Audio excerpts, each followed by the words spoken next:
Good day. There's a couple concepts that I've been flowing with lately, and it's been stimulated by a lot of the words that you say. One of them is the whole of who we have become. Say it again. The whole of who we have become. And we could even say that better. Who you are, total self, blended you. Another one of the phrases that you say, which tickled me in a new way recently, was get ready for what's already ready for you. Well, see, we appreciate so much you bringing that right here, right now, because that's just what we were talking about. That vortex is ready for you. Are you ready for it? And if you are, it's seeping in meaningful ways into your experience. And then I want to read something else that you said, because you were talking about the path of least resistance. And notice, we're not saying path of no resistance. We're saying the path of least resistance. And that's a good enough path. A beautiful path. And in it you said, the path of least resistance means the path that will get you the most of what you want with the greatest of ease. That path that you are less likely to get in your own way with. Yeah, it's the most accessible path. And if you miss it, no matter, because it's there again and again and again and again, because your inner being always knows where you stand in relationship to what's in your vibrational reality. And that guidance system never turns off. And in our conversations that we've had over the years, you've shown me my work, and my work is alignment. Getting in that pocket of alignment. We can say that a little better, and we're certain we've said something like that to you before, but we can say it a little better now. Your work is to be here, to evaluate, to consider, to decide, to launch the rocket. That's all your work. To feel the onness or the offness, to decide that you want to feel the alignment, to deliberately move in the direction of what feels good, to receive the manifestation of it. So that's all part of your work. But the emphasis, the part of all of that will yield you the most satisfaction and the most results, is care about how you feel and gravitate toward that resonant feeling of alignment. Let's just spell it out why. Your inner being is there, is you, is focused upon all that you've become relentlessly, and the law of attraction is responding to that powerful position on your behalf. That's the energy that creates worlds. Why would you fiddle around doing anything less than finding resonance with that point of attraction? Why would you defend some point of attraction just because something happened and it's true? It's true, it happened. So you rationalize and justify and defend it because it happened, even though it's not something that you ever want to happen again. You still defend it and explain it and get other people to understand that that happened when your inner being is doing nothing of the kind. So you have to give up a lot of needing to be right for a lot of wanting to feel good. That is the number one piece of advice I try to live most by. Yeah. Is because I'm also at an interesting place where knowledge seems to be an excuse sometimes to get out of the vortex when you justify positions. Knowledge of what? Knowledge of something that you've decided is true. True, yeah.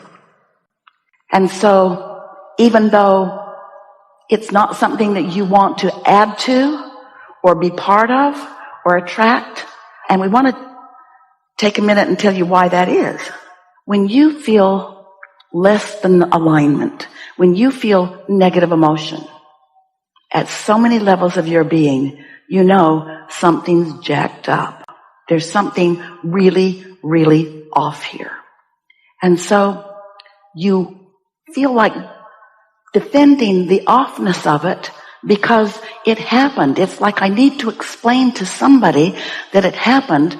And so then you sort of Esther's finding the words. You sort of double down on it to keep defending it because you don't want to be wrong. It really did happen, and somebody really should call somebody. Somebody really should do something about it. Somebody really should do something about this thing that I don't want. And your inner being's off enjoying the fruits of all of the other things that you've asked for while you're trying to defend this offness. Isn't that interesting? You said in your words, there's only two types of people, those in the vortex and those not in the vortex. And everyone is both of those types all day, every day. That's why we say the path of least resistance. Sometimes you're less resistant than others, but you're never so right that everybody else should agree with you. You're only so right that you agree with your inner being, because the rightness is what you've carved out and what your inner being understands as your evolution.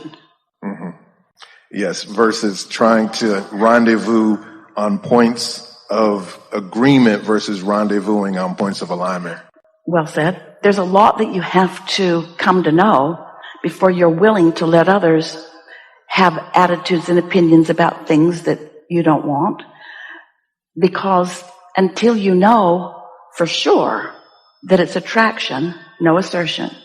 Until you know for sure, nobody can assert into your experience and mess your life up. Then it's easy to develop a defensive posture. So you're defending against what you don't want, most not having a clue that they're saying, yes, come to me, this thing I do not want. Because attention is an invitation.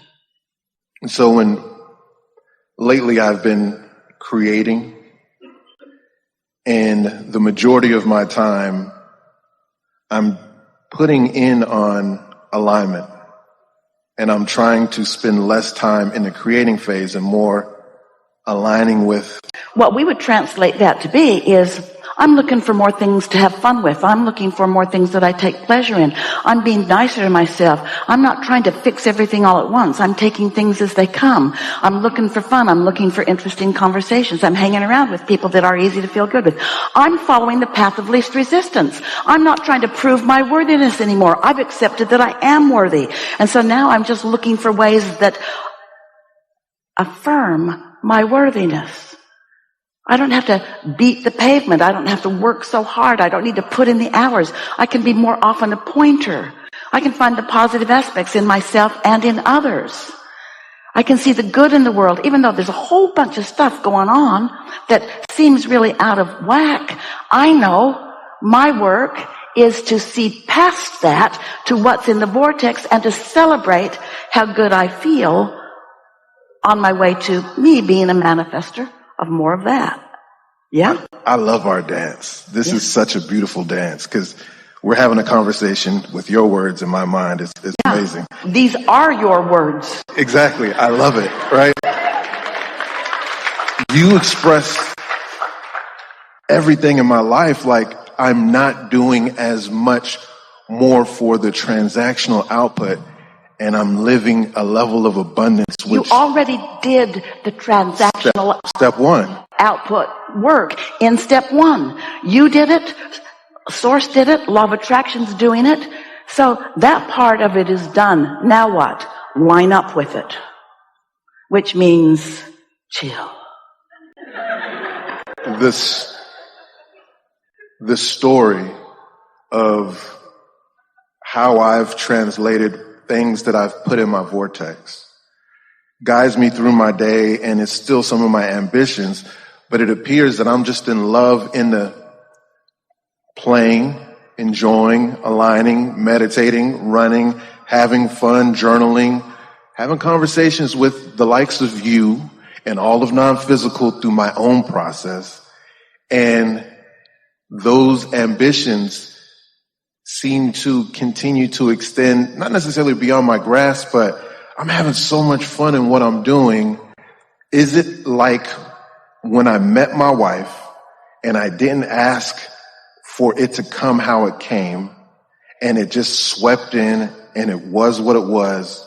Will those other ideas, like being a facilitator of clarity for businesses, being the powerful teacher, which I know I am, can I rest assured I know I am? Absolutely, because it's already putting itself together. In the same way that coming together with your wife, it put itself together. It didn't take effort, it didn't take strategy, you didn't have to be sneaky. I didn't have to create an avatar or a profile. It put itself together, and when you said, what do you think it is that you're wanting to be in love with?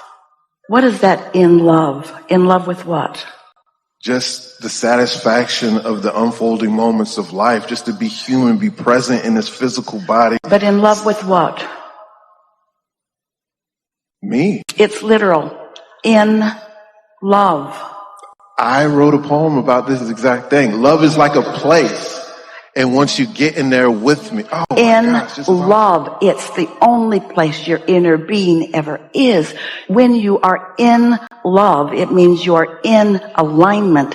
And that's when you can witness what's already been put together. Until you are there, it's put together, but you're going to miss it for a while because the timing isn't quite there. Yeah. I am certain it is done. I guess I'm certain I'm done. You're certain that it is done, and you're really looking forward to the fun you're going to have witnessing it amplify itself in ways that surprise and delight you. You see, most people, they want a condition to change so that they can feel better. You want to feel better, understanding that all conditions will congeal. Congeal in what? In evidence of the vibration that preceded it. And so you can imagine why, when you're in love with that person and your own person and that piece of music and that sunset and that sunrise and that bird that stopped by and that child's face and that naughty little boy and that good little boy, when you're just so practiced at that feeling of love, then so much that's been in your vortex ready for you now shows itself to you. Sometimes a lot of it simultaneously. You have to get sharp. We were talking about that earlier. You become perceptive of your ability to translate because you don't want to miss so much that's showing itself to you specifically.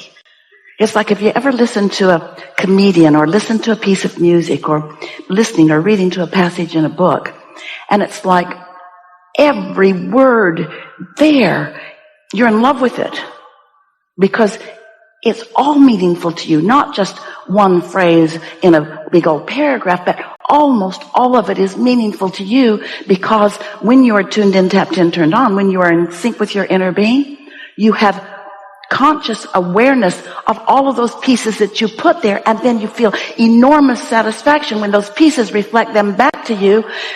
You say it's a wink. We say you see those pieces come back to you as confirmation of not just your focus, but your value, your worthiness. This conversation is about finally letting yourself feel your true worth. And when you are there, then the richness of your moment-to-moment experiences is intoxicating. And most who are observing you, they can't begin to know the depths of the satisfaction that you're feeling in those moments. But the energy that you exude and every object of attention that receives your gaze when you are in love like that is a changed object of attention. Like he was said. Like he said. Yeah. Thank you. Good? Really good.